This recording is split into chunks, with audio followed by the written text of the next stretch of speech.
हर हर महादेव, ओम नमः शिवाय। मित्रों, सावन का महीना चल रहा है। ऐसे में हर कोई भगवान भोलेनाथ को खुश करना चाहता है। हर किसी की इच्छा होती है कि वह सावन में भोलेनाथ को खुश करके अपनी सभी मनोकामनाएं पूरी कर ले। पर कई बार आप लोग कुछ ऐसी गलतियां कर देते हैं या कर बैठते हैं जिससे शिव क्रोधित हो जाते हैं। और यह तो आप सभी जानते हैं, भोलेनाथ उतने भोले हैं, उनका क्रोध भी उतना ही विनाशकारी होता है। इसलिए अगर आपने या आपके घर में किसी ने व्रत रखा है या आप सावन को पूरे विधि विधान से पूरा करना चाहते हैं, तो आज के इस वीडियो में जो बातें बताई गई हैं उनको ध्यानपूर्वक सुनकर समझ लें। मित्रों, सावन में कई ऐसे काम होते हैं जिनको करना वर्जित माना गया है। मित्रों, अगर भोले बाबा की कृपा हो जाए तो काल भी आपका कुछ नहीं कर पाएगा, क्योंकि कालों के काल महाकाल। इसलिए अगर आप भी महादेव की कृपा पाना चाहते हैं तो सच्चे दिल से कमेंट बॉक्स में लिखें हर हर महादेव, ओम नमः शिवाय। एक लाइक ज़रूर करें। मित्रों, सावन में सोमवार व्रत में क्या खाएं और क्या न खाएं, सावन में लहसुन प्याज खाएं या नहीं खाएं, और व्रत में भी खाएं या नहीं खाएं, कौन सी गलती नहीं करनी चाहिए, पति पत्नी को दूरी क्यों बनानी चाहिए, और कौन से रंग के कपड़े नहीं पहनने चाहिए, ऐसी कौन सी गलतियां हैं जिसे सावन के दौरान हमें भूल कर भी नहीं करनी चाहिए। साथ ही सावन के इस पवित्र महीने में कितने सोमवार पड़ेंगे और सावन की समाप्ति कब है, तो आइए मित्रों जानते हैं सब कुछ इस वीडियो में। मित्रों, सावन का महीना कोई मामूली महीना नहीं होता है। यह महीना साक्षात एक ऐसे प्रेम की सौगात लेकर आता है जो कि भक्तों को बड़ी बेसब्री से इंतज़ार रहता है। सावन का महीना इतना पवित्र होता है जिसका आप अंदाज़ा भी नहीं लगा सकते। सावन का त्यौहार भारत में तो मनाया ही जाता है, लेकिन क्या आप जानते हैं कि विदेशों में भी सावन का पवित्र महीना बड़े ज़ोरों से और खुशी के साथ मनाया जाता है। वैज्ञानिक मानते हैं कि सावन में प्रकृति आपस में बातें करती है और वातावरण सुगम हो जाता है, हरियाली की उत्पत्ति होती है और नए नए बीज भी उगते हैं, और वर्षा आंध होती है और मौसम में हरियाली साक्षात महादेव का स्वागत करती है और महादेव से बातें करती है। आपको बता दें, शास्त्रों में सावन सोमवार का व्रत जो भी महिला या पुरुष करते हैं तो वह व्यक्ति भगवान भोलेनाथ का सर्वाधिक प्रिय हो जाता है। ऐसे व्यक्ति को भगवान भोले बाबा अपनी शरण में ले लेते हैं। मित्रों, सावन में कांवड़ यात्रा का क्या महत्व है। शास्त्रों के अनुसार माना जाता है कि सबसे पहले कांवड़ यात्रा भगवान परशुराम ने भगवान शिव के समर्पित अपने कंधे पर उठाई थी, और तभी से भगवान शिव को प्रसन्न करने के लिए कांवड़ यात्रा की जाती है। मित्रों, लेकिन क्या आप जानते हैं, सावन में 10 ऐसे नियम हैं जो आपको जानना बहुत ही आवश्यक है। अगर इन नियमों का पालन आप अपने जीवन में नहीं करते हैं तो आपको भगवान शिव के क्रोध का सामना करना पड़ सकता है। आपका पूरा परिवार गरीबी, निर्धनता और बर्बादी का सामना कर सकता है। जानते हैं, सबसे पहले सावन सोमवार व्रत की तारीख। सोमवार का व्रत 10 जुलाई, दूसरे सोमवार का व्रत 17 जुलाई, तीसरे सोमवार का व्रत 24 जुलाई, चौथे सोमवार का व्रत 31 जुलाई, पाँचवें सोमवार का व्रत 7 अगस्त और छठवें सोमवार का व्रत 14 अगस्त और सातवें सोमवार का व्रत 31 अगस्त और आठवें सोमवार का व्रत 28 अगस्त को रखा जाएगा। और जान लेते हैं सावन सोमवार के व्रत में क्या खाना चाहिए और क्या नहीं खाना चाहिए। अगर आपने सावन सोमवार का व्रत रखा है तो आप इस दिन सात्विक भोजन ही करें। यह निर्जला व्रत नहीं होता, इसलिए इस व्रत में सेंधा नमक से बनी चीज़ें खा सकते हैं। मित्रों, अगर आपने संकल्प लिया है तो नमक भूल कर भी न खाएं। आप फल वगैरह ही खाएं और कुछ मत खाना। व्रत में बाहर का गन्ने का जूस मत पीना, उसमें नमक पड़ा होता है, और बाहर का जूस मत पीना। उनके बर्तनों में भी नमक पड़ा होता है और वह नमक आपके मुंह तक जाएगा तो आपका व्रत खंडित हो जाएगा।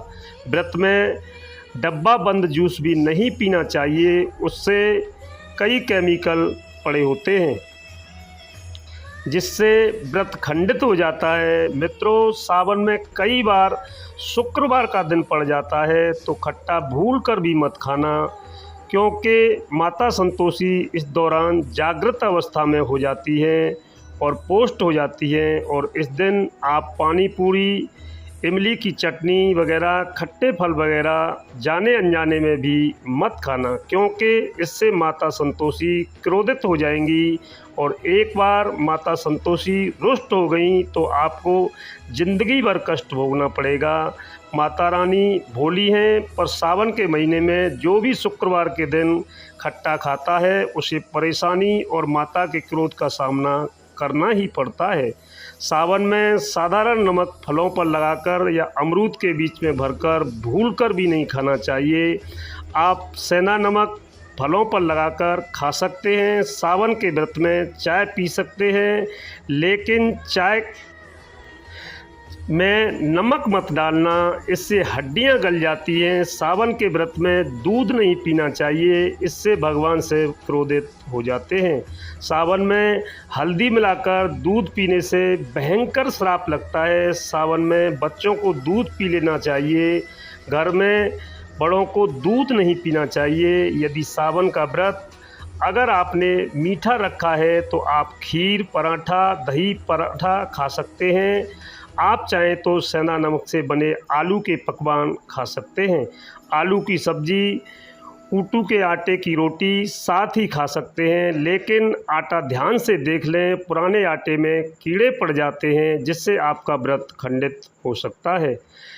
व्रतधारी को सावन सोमवार के व्रत में आटा, बेसन, मैदा, सत्तू और अनाज का सेवन नहीं करना चाहिए।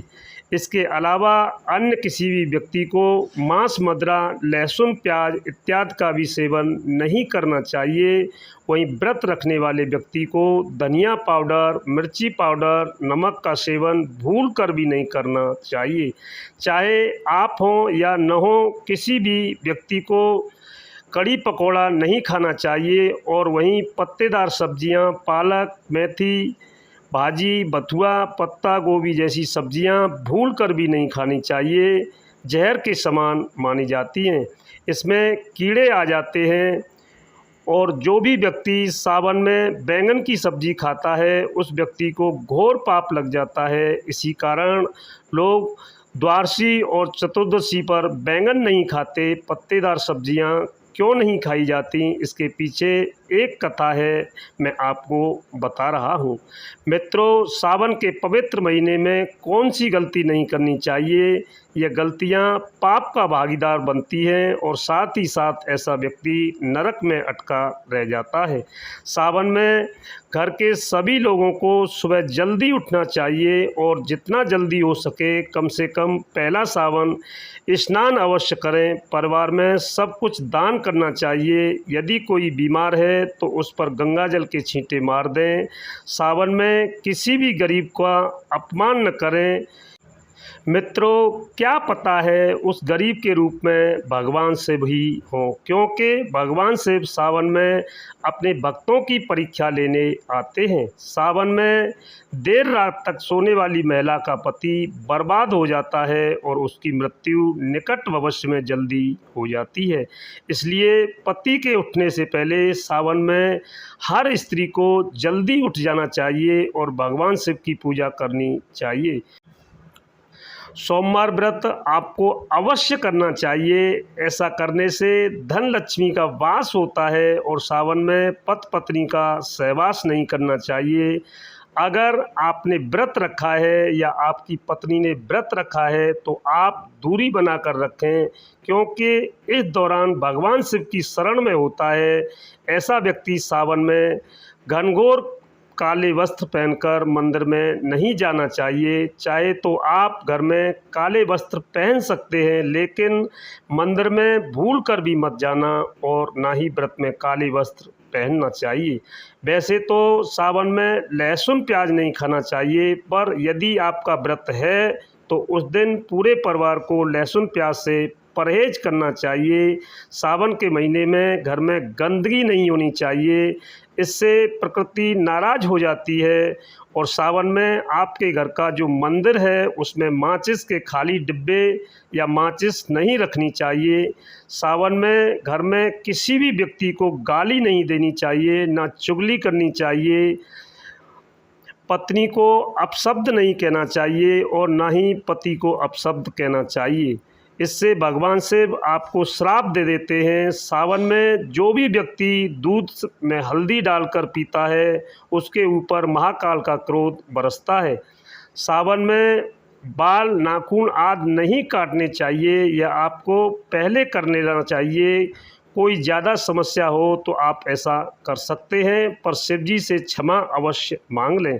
सावन में शरीर पर तेल नहीं लगाना चाहिए। यदि आपका व्रत है तो आप शरीर पर तेल न लगाएं और माता पिता का सम्मान करना चाहिए, क्योंकि माँ पार्वती और पिता भगवान शिव को माना जाता है। इसलिए माता पिता में इन दोनों का वास होता है और माता पिता का आदर करने से भगवान शिव और माता पार्वती प्रसन्न होती हैं। और सावन में देवी देवता से जुड़ी कोई भी चीज़ कभी किसी को मत देना, तो भगवान शिव आपके घर से सदैव के लिए चले जाएंगे। मित्रों, आप जानते हैं कि सावन के इस पवित्र महीने में शिवलिंग पर कौन सी चीज़ नहीं चढ़ानी चाहिए जिससे आपको पाप न लगे। शिव पुराण के अनुसार शिव भक्तों को कभी भी भगवान शिव को तुलसी, हल्दी और सिंदूर सहित यह वस्तु नहीं चढ़ानी चाहिए। पौराणिक कथा के अनुसार केतकी के फूल ने ब्रह्मा जी के झूठ में साथ दिया था, जिससे नाराज होकर भगवान भोलेनाथ ने केतकी के फूल को श्राप दिया था। इसलिए केतकी का फूल शिवलिंग पर नहीं चढ़ाया जाता और वहीं नारियल का पानी भी शिवलिंग पर कभी भी अर्पित नहीं करना चाहिए। शंख से जल भी भगवान भोलेनाथ को नहीं चढ़ाना चाहिए। मित्रों, शास्त्रों के अनुसार सुबह 5 बजे से लेकर सुबह 11 बजे तक शिवलिंग पर जल चढ़ाना बहुत ही शुभ और अत्यंत मंगलकारी होता है। और कभी भी शाम के समय शिवलिंग पर जल न चढ़ाएं। शास्त्रों के अनुसार शिवलिंग पर काली मिर्च चढ़ाने से रोगों का नाश होता है। इसके साथ ही सुख समृद्धि की प्राप्ति होती है। घर में कभी भी अंगूठे के आकार से बड़ा शिवलिंग नहीं रखना चाहिए और शिवलिंग पर जल धारा अवश्य होनी चाहिए। भगवान भोलेनाथ को टूटे अक्षत कभी अर्पित नहीं करनी चाहिए, इससे शिव क्रोधित हो जाते हैं। और सावन के महीने में कटे फटे बेलपत्र शिवलिंग पर कभी न अर्पित करें। बेलपत्र की संख्या 3 होनी चाहिए। मित्रों, इसी के साथ ही आप सभी को मेरी तरफ से जय श्री कृष्णा, राधे राधे, हर हर महादेव।